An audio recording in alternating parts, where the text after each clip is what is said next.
Olá, sejam bem-vindos ao Cena 61. O programa de hoje está repleto de novidades.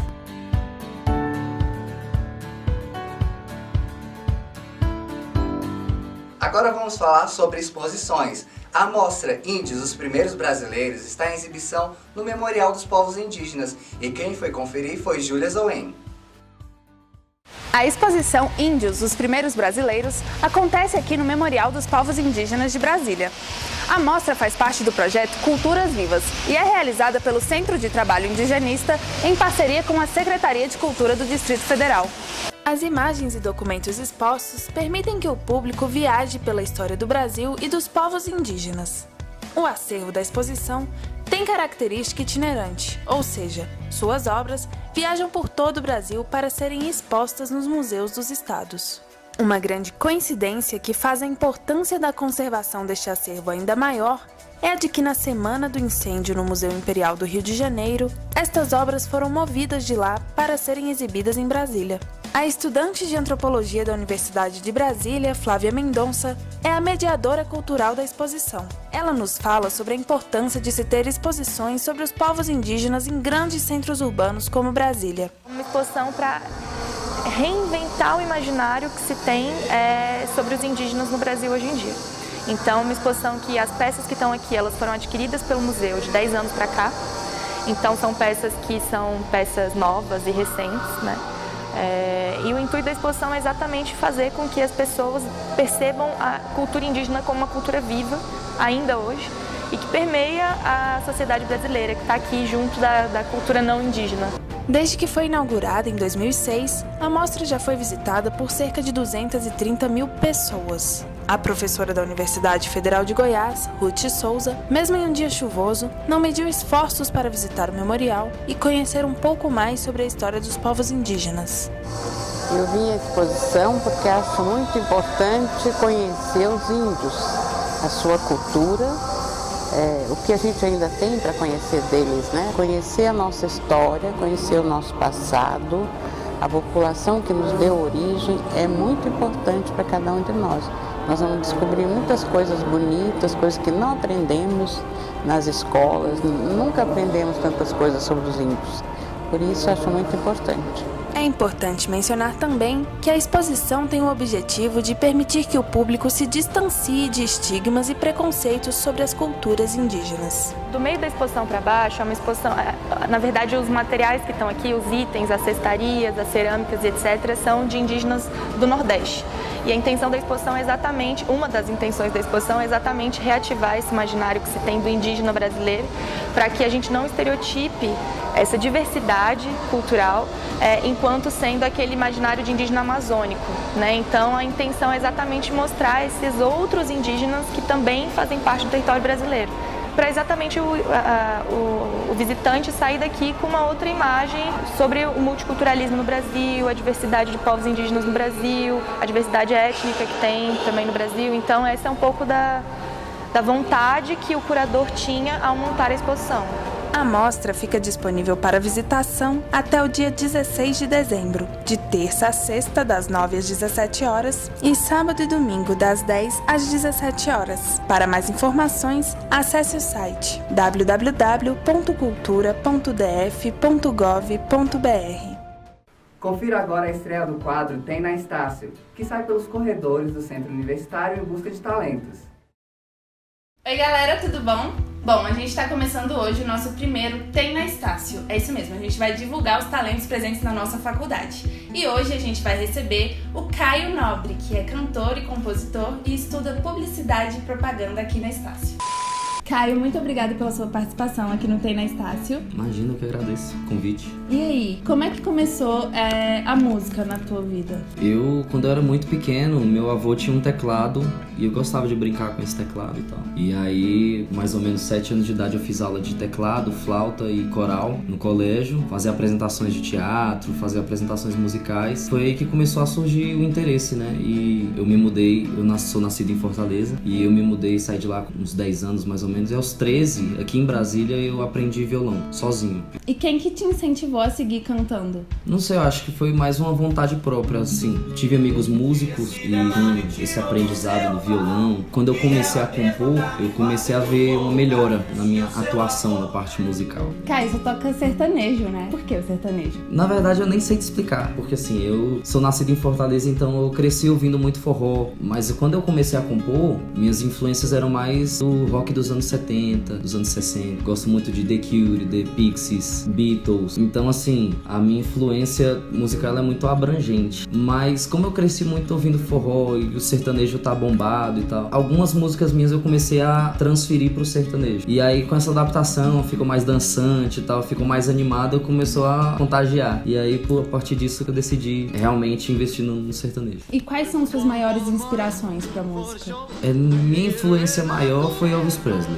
Minha mãe ouvia muito, eu tenho discos, minha avó tem discos de vinil, tem coletâneas dele, então assim, eu cresci ouvindo Elvis Presley. E com o som dele eu comecei a assistir os clipes, assistir as gravações, assistir os shows ao vivo dele, e aquilo sempre me inspirou muito na música, mas não inspira diretamente no sertanejo, inspira talvez no jeito, na interação, mas não diretamente na música, porque o sertanejo talvez não tenha muita coisa a ver, né? Mas a gente consegue incorporar. Quando algo influencia a gente não copia, a gente leva aquela carga com a gente e consegue passar aquilo para outras coisas que a gente vai fazer. Vê que você coloca bastante sentimento na música, é uma coisa assim que flui. Isso, exatamente. E teve um elogio que eu recebi na semana passada, que o cara falou assim: poxa, cara, eu escuto muitos cantores nos bares e tal, e sempre a gente remete a alguém famoso já, porque muitos cantores tentam imitar, tentam fazer coisas parecidas, e eu simplesmente canto do meu jeito. E aí ele fala assim: é legal, é como se fosse uma nova interpretação das músicas, por mais que seja a mesma música, mesmo ritmo, mesma letra, mas você ouvindo são coisas diferentes. Não é uma imitação. Você compõe desde os 14 anos. E onde é que estão essas músicas? Onde é que a gente pode encontrar essas? Precisa encontrar? Não, pode falar encontrar, eu vou dizer que não tem como. Ainda, né? Então, as minhas composições, elas estão registradas na Biblioteca Nacional do Rio de Janeiro, e a partir do registro da música eu envio para a UBC, União Brasileira dos Compositores, que eu sou associado. Então, mas as músicas ainda não estão divulgadas, não estão veiculadas, então não tem acesso ainda no YouTube, no rádio, ainda não tem acesso. E a publicidade? Por que tu escolheu esse curso? Eu não sei dizer exatamente, mas assim, meu interesse pela publicidade surgiu porque sempre tive muito interesse em saber o que passava por trás das coisas que todo mundo via. Por exemplo, as propagandas de TV, outdoor e tal. Houveram muitos estudos para poder chegar no ponto de fazer uma divulgação que seja assertiva, né, para os públicos e tal, mas ninguém sabe como chegou até aquele ponto, ninguém sabe o processo de produção, e até mesmo como a carreira artística, na música eu já estou mais à frente, só que eu gosto de saber o que rola pelo backstage, o que rola por trás. E na publicidade é a mesma coisa, de saber justamente o que passa por trás de tudo aquilo que chega de informação para a população. E como é que você faz para conciliar? É um pouquinho complicado. É um pouquinho difícil, mas dá certo porque eu tento complementar as duas coisas. Eu não sei como eu complemento exatamente a música na publicidade. Pode ser através de jingles, trilha sonora, mas atualmente eu consigo incorporar a publicidade na música, na minha carreira de música, né? Nas redes sociais, fazendo divulgação, na parte de montagem de peças, parte de edição de vídeo. Então tudo é pensado para minha divulgação, entendeu? Mas a parte da música eu ainda não, nesse momento ainda não consigo incorporar na publicidade, mas a publicidade ela é totalmente incorporável na música.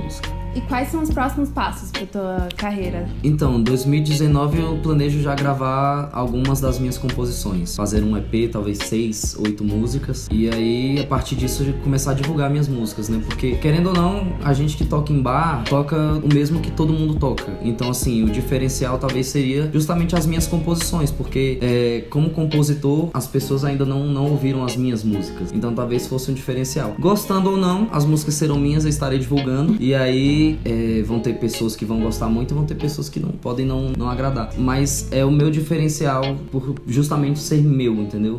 E qual a dica que você dá pra quem tá entrando agora na carreira musical independente do gênero? Persistência, porque é ralado. Principalmente a gente que começa em bares, porque algumas pessoas hoje em dia começam fazendo cover no YouTube, alguém descobre ela e aí assina um contrato e consegue fazer shows grandes. Mas a gente que começa em bares é persistência, porque você vai levar muito não, você vai tocar em dias que a casa vai estar vazia e você vai ter que, mesmo assim, batalhar pelo seu espaço, carregar equipamento, caixa de som pesada, mesa de som, microfone, tudo isso exige um certo investimento, tanto de tempo, porque a gente também precisa ensaiar, e desgaste físico, carregando caixa pra cima e pra baixo, gastando com gasolina e correndo atrás, persistência. Mas quando a gente tem foco, tem claro os objetivos, a gente alcança, a gente consegue. Caio, e pra galera que tá acompanhando a gente em casa, como é que elas fazem pra encontrar teu trabalho na internet? Então, pessoal, é só acessar lá no Instagram, @CaioNobreCantor, seguir lá, que lá eu posto toda a agenda de shows. No Facebook, Caio Nobre Cantor também, @Caio Nobre Cantor, você acessa lá a minha página. Então é isso, galera. Caio, muito obrigada por você ter vindo até aqui. Muito sucesso na tua carreira. Obrigado, agradeço o convite, sempre que precisarem, estou à disposição. Como explicar o que é o ENAD? O ENAD é muito importante.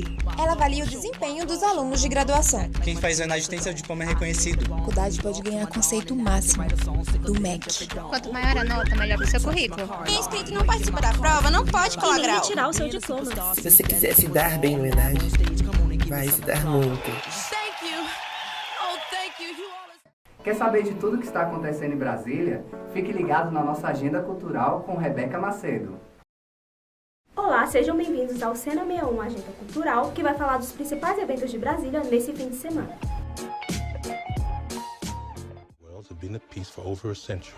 Para os fãs do universo do bruxo Harry Potter, está em cartaz no Boulevard Shopping a exposição com os figurinos do filme Animais Fantásticos, Os Crimes de Grindelwald, até o dia 30 de novembro, de segunda a sábado, das 10 horas às 22 horas, e domingos e feriados das 13 horas às 19 horas. A entrada é gratuita.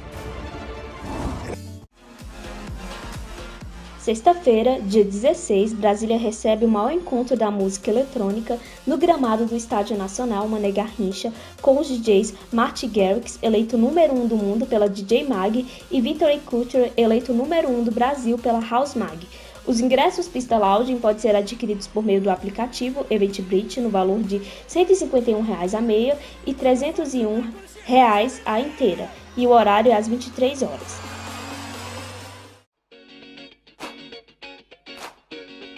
Sábado, dia 17, às 23 horas, acontece a Indie Party no 904 Livin, Asa Sul Brasília, que comemora o aniversário de 5 anos da Indie Party mais especial Art Monkeys, com os DJs que vão tocar muito indie rock a noite toda.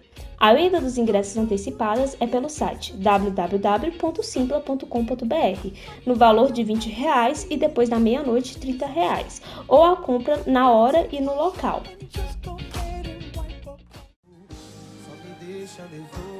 Ainda sábado, acontece a festa Mande o Sinal, que comemora os 25 anos de dois sucessos no samba, Pichote e os Travessos. O local do show é no Garden Hall, antigo Vila Mix, setor de Clubes Norte, às 21 horas, e as vendas são pelo site www.furandofila.com.br. Sexta-feira, o Teatro da CAESB recebe o recifense Rodrigo Marques, com stand-up O Problema é Meu, que acumula em seu currículo diversos trabalhos que o credenciam como um dos principais nomes do humor no Brasil.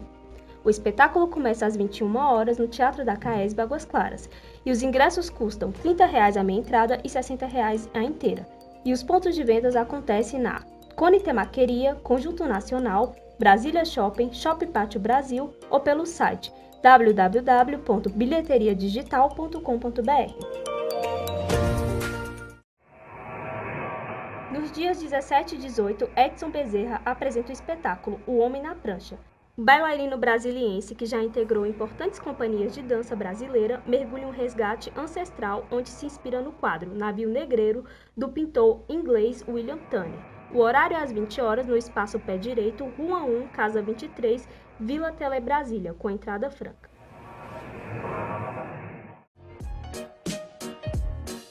Está em cartaz no Shopping Boulevard de Asa Norte o Circo Rudá, para a apresentação do espetáculo Marabá, que em Tupi-Guarani, Marabá expressa a mistura de raças e a miscigenação do povo brasileiro. Na peça, o protagonista tem o sonho de um artista circense, insistindo no objetivo de integrar a trupe de um grande circo. Os ingressos custam de R$ 25,00 e R$ 80,00, preços de meia entrada, e estão à venda pelo site www.guincheweb.com.br/Circo Rudá e na bilheteria do circo. Chegamos ao fim desta edição do Cena 61. Para acompanhar mais sobre a nossa programação, é só seguir nosso perfil no Instagram. Obrigado pela audiência e até a próxima.